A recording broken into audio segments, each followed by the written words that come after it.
بسم الله الرحمن الرحيم. ومحسنتين halkan waxaa ila fadhiyay gudoomiyaha arrimaha bulshada, gudoomiyaha maamulka maaliyadda iyo halkan ila fadhiyaan saxaafadda hadda meesha ka saarno toosin oo la toosinayo duqa degmada. waxaa jirto dhibaatooyin ayaa jiro oo anaga cabasho ugu naano kulita warqadda ay ku qoran waa la arki doonaa. anaga waxaan diyaar u nahay maamulka degmada Baraab inaan u shaqeyno shacabka hagar la'aan mar walba aan u taaganahay. mar walba waxaan diyaar u nahay u shaqeyno shacabka si hagar la'aan ah oo shacabka ku ganacsan yihiin ummadda Soomaaliyeed Baraab ku nool inaan kala faraaro iyo balaayo aan ku suubin inaan kulligood isku wada wadno walaalo ka dhigno. dowladda South West ama dowladda Koonfur Galbeed aan jeclaysiino wayna jecelihiin waana jeclaysiinay horaan ayaan u jeclaysiinay. marka waxaan rabaa in dowladda in dowladda South West jeclaan shacabka hadda way jecel yihiin dhammaan muslimiinta Baraab waxay jecel yihiin dowladda Koonfur Galbeed sida madaxweyne Cabdilcasiis Laftagaraan iyo gudoomiyaha baarlamaanka iyo dhammaan madaxda Koonfur Galbeed sida gudoomiyaha gobolka Shabeellaha إذا ما وزير هذا حلا ما أنا المال كلها طبعا شعبك أديد وكرسوني مكة أنا وحنكون شقينا ربطان كشعبك ربطان كشعبك وحنا ما يكون شقينا هذا اليوم ما ديار شقينا مرة كلهم شقينا ديار شقينا عاد بجوات كذا واقعنا سوينا كسنة وقالنا ومن هذا والشغل عام ما كل يوم سوق قالنا لكن وحنا لسنا في الدنيا دلوقتي مكة تسكي سنة waa madaxda ay u taala gudoomiyaha degmada ayaa hawshkana wax dhibaataa oo hadda anaga oo shaqooyinkii caadiga ahayn oo degmadana way wada socdaan qof hortaagan ama qof oo joojisan ma jirto. cid walba oo noogu talagalay ama hay'ad walba oo noogu talagalay oo degmada timaada sidii la rabay u shaqaysanahay cid oo maxuu ah hortaagan ma jirto. laakiin shacabka waxaan ka qabnaa gudoomiyaha degmada anagoo waajibaadkeena kala gudayn waana mahadsantihiin. waxaan halkan salaamaya madaxda Koonfur Galbeed aad iyo aad salaamtiin dhammaantiin waxaa leeyahay door wanaagsan. waxaan kusoo dhaweynayaa gudoomiyaha arrimaha bulshada kusoo dhawaad gudoomiyaha. بسم الله الرحمن الرحيم. السلام عليكم ورحمة الله وبركاته. تمام. gudoomiyaha amniga siyaasadda Maxamed Ali Yuusuf Masaya iyo gudoomiyaha maamulka iyo siyaasadda waa maasantahay. meeshaan iskuul maan waxay tahay shir jaraa'idka maanta aan iskuul maan waxay tahay cabasho anagoo cabasho ka nahay gudoomiyaha degmada Baraab anagoo maamulka xabiis kala duwan. cabashadaas waa wada shaqayn la'aan isku maadaan maxaa ii sheegay maadaama aan nahay dad mas'uuliyiin aan nahay degmadaas oo u baahan yahay shacabkaas in loo shaqeeyo si aan anaga gacan isku duuban loogu shaqeeyo. ilaa haddeertan gudoomiyihii degmadii ilaa in muddo ah cabashihiis in badan soo gudbinayo laakiin ilaa haddeertan gudoomiye kama hayn wada shaqeyn dhab ah suuqeyn la'aan bulshada oo laba qayb kala ah sida odayaashii dhaqankii.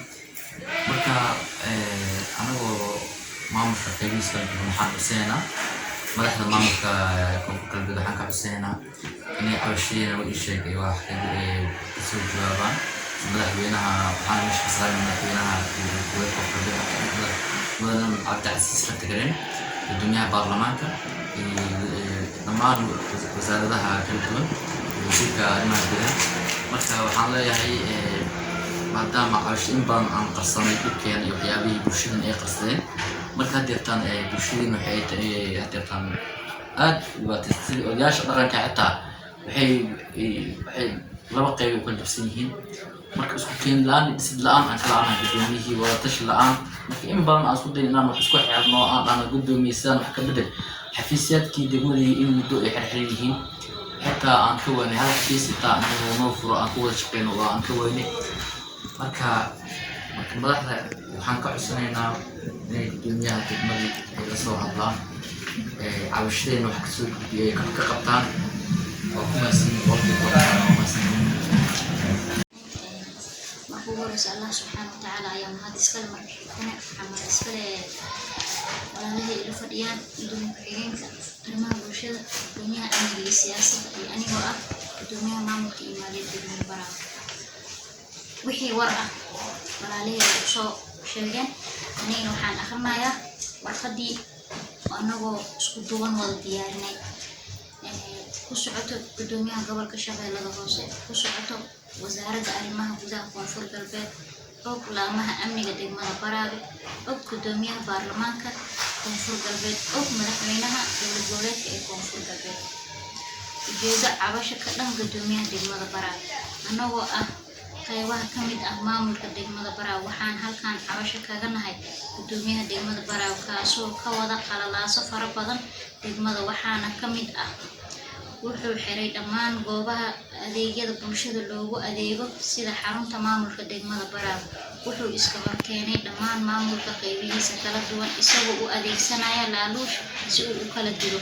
wuxuu baad ka qaataa xarumaha dowladda sida iskuulada waxbarashada iyo dhismaha xarumaha dowladda. wuxuu iska horkeen bulsho ku sameeyay odayaasha dhaqanka degmada Baraawe isagoo handadaad iyo laaluush u adeegsanaya.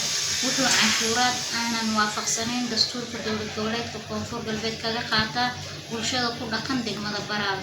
hay-adaha soo booqda degmada Baraawe wuxuu u weydiistaa lacag baad ah, haddii ay bixin waayaan wuxuu ugu hanjabaadaa inaysan ka shaqayn doonin degmada.